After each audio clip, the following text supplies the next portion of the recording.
Everyone, इस video में हम जो चैप्टर पढ़ने जा रहे हैं वो चैप्टर है cell cycle and cell division. और ये चैप्टर में हम जो भी इंफॉर्मेशन आपको बताएंगे वो इंफॉर्मेशन रेफरेंस रखेगी 10th ICSE से। तो इस चैप्टर में हम जो भी कंटेंट पढ़ेंगे वो कंटेंट हम पढ़ेंगे सिर्फ और सिर्फ 10th ICSE के रेफरेंस से। ओके, तो चलिए इस चैप्टर की शुरुआत करते हैं। तो चैप्टर का नाम देखिए, चैप्टर का नाम क्या है? चैप्टर का नाम है cell cycle and cell division. Okay, तो अब समझते हैं हम सेल साइकिल क्या होती है। तो अगर हम लिविंग ऑर्गेनिज्म की बात करें, ओके, हम किसकी बात करें? लिविंग ऑर्गेनिज्म की। से फॉर एग्जांपल ह्यूमन, ठीक है। तो ह्यूमन की अपनी एक लाइफ साइकिल है जिसमें उसका चाइल्डहुड आता है, एडल्टहुड आता है, फिर ओल्ड एज आती है and finally that human dies. तो जो लिविंग ऑर्गेनिज्म है ह्यूमन, इसकी अपनी एक लाइफ साइकिल है। तो इस लिविंग ऑर्गेनिज्म ह्यूमन को बनाने वाला जो सेल होगा उसकी भी एक साइकिल होगी, और उस सेल की जो साइकिल होगी उसे हम क्या बोलेंगे? Cell cycle. हम क्या बोलेंगे? Cell cycle. अब सेल जो है वो अपनी साइकिल में करता क्या है? तो जो सेल है वो सबसे पहले अपनी साइज को बड़ा करेगा, अपनी ग्रोथ करेगा, ठीक है। उसके बाद वो क्या करता है? उसके बाद सेल अपने अंदर मौजूद डीएनए को रेप्लिकेट कराता है। साथ ही साथ डीएनए जो सेल जो है वो अपने अंदर मौजूद जो सेल ऑर्गेनल्स हैं, चाहे वो माइटोकॉन्ड्रिया हो, चाहे वो क्लोरोप्लास्ट हो, चाहे वो राइबोसोम्स हो, उनकी संख्या को भी क्या कर लेता है? डबल कर लेता है। और साथ ही साथ सेल एक और काम करता है कि सेल उन प्रोटीन्स को बनाता है जो उसको सेल डिवीजन के वक्त मदद करेंगे, राइट। तो proteins are synthesised that help in cell division, that help in cell division। Okay, तो सेल की जो साइकिल की शुरुआत होती है उसकी शुरुआत होती है सबसे पहले साइज अपनी बढ़ाने से। सेल अपनी साइज को बढ़ाएगा। उसके बाद सेकेंडली सेल क्या करेगा? सेल अपने अंदर मौजूद डीएनए को रेप्लिकेट करेगा, यानी कि डबल करेगा। साथ ही साथ सेल अपने अंदर मौजूद सेल ऑर्गेनल्स की जो संख्या है, नंबर है, उसको भी क्या करेगा? डबल करेगा। साइमल्टेनियसली सेल अपने अंदर उन प्रोटीन्स को भी बनाएगा जो उसको सेल डिवीजन के दौरान क्या करेगा? मदद करेगा। और फाइनली जा करके सेल क्या कर जाएगा? सेल डिवाइड कर जाएगा। सेल क्या कर जाएगा? डिवाइड।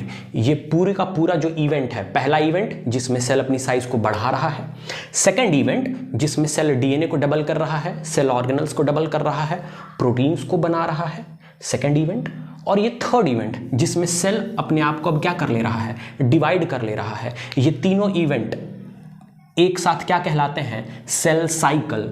तो सेल अपनी साइकिल में क्या करता है? अपनी साइज बढ़ाएगा, अपने अंदर मौजूद डीएनए और सेल ऑर्गेनल्स को डबल करेगा, प्रोटीन्स को बनाएगा जो उसको सेल डिवीजन में मदद करेंगे, और फिर फाइनली सेल क्या कर जाएगा? डिवाइड कर जाएगा। ओके, तो हम यहां पर रेफरेंस किसका लिए हैं? ह्यूमन का। तो हम किसके सेल साइकिल की बात करेंगे? हम ह्यूमन के सेल साइकिल की ही बात करते हैं। ओके, तो अगर हम ह्यूमन के सेल साइकिल को देखें तो ये जो तीनों इवेंट है, ये तीनों इवेंट होने में कितना घंटा लगता है? 24 घंटा लगता है। इसका मतलब यह हुआ कि ह्यूमन की जो सेल साइकिल है, ह्यूमन की सेल साइकिल कितने घंटे की हो जाएगी? 24 घंटे की। कितने घंटे की हो जाएगी? 24 घंटे की हो जाएगी। और 24 घंटे की जो सेल साइकिल है उसका एक हिस्सा है सेल डिवीजन। बात समझ में आई? तो सेल डिवीजन क्या है? सेल डिवीजन सेल साइकिल का एक हिस्सा है ना। तो अगर हम ध्यान से देखें तो सेल साइकिल पूरी की पूरी 24 घंटे की है। उसमें से ये जो प्रिपरेटरी इवेंट है जिसमें सेल डिवाइड करने से पहले अपने आप को तैयार कर रहा है, ये प्रिपरेटरी इवेंट कितने घंटे का होता है? 23 घंटे का होता है। और ये जो सिर्फ डिवाइड करने वाला पार्ट है सेल साइकिल का, ये कितने घंटे का होता है? ये 1 आवर का होता है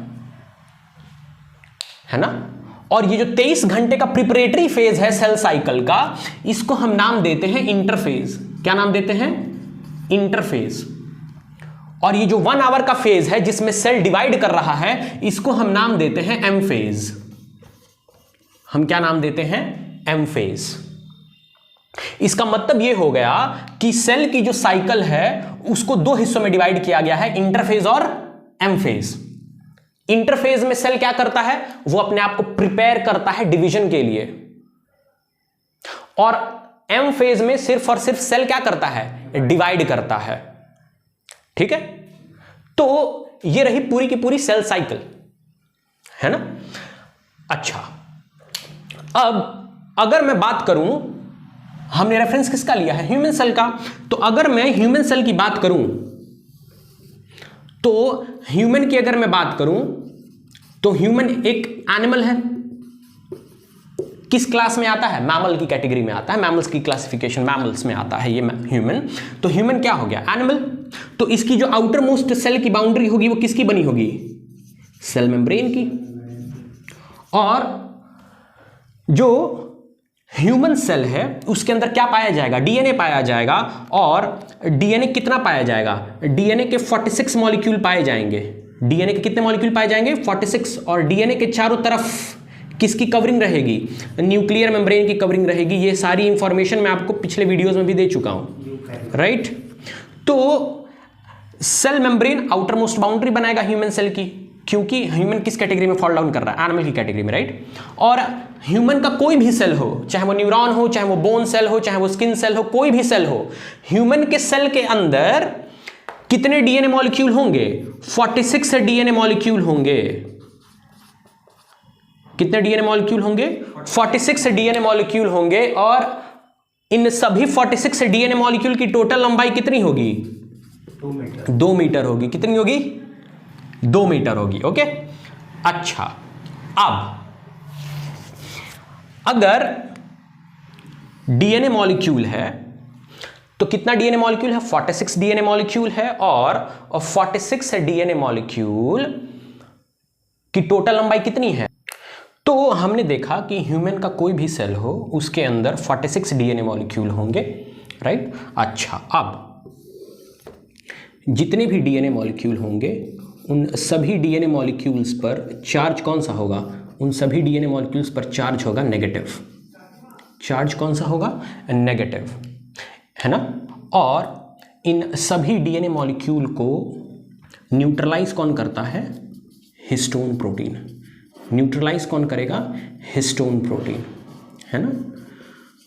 और एक और बात यहां पर कि अगर हम इस न्यूक्लियर मेम्ब्रेन के अंदर के स्पेस को देखें तो ये सिर्फ कितने डायमीटर है? 6 माइक्रोमीटर का डायमीटर है ये सिर्फ। तो अगर हम ध्यान से सोचें तो 6 माइक्रोमीटर के डायमीटर वाले स्पेस में कितने डीएनए मॉलिक्यूल हैं? और 46 डीएनए मॉलिक्यूल हैं।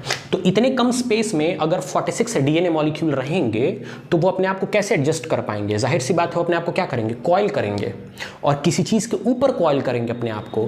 तो डीएनए मॉलिक्यूल्स को कॉइल होने के लिए सरफेस भी कौन देता है? हिस्टोन प्रोटीन ही देता है। तो हिस्टोन प्रोटीन का एक और काम हो सकता है, provides coiling surface to DNA. Provides coiling surface to DNA, है ना।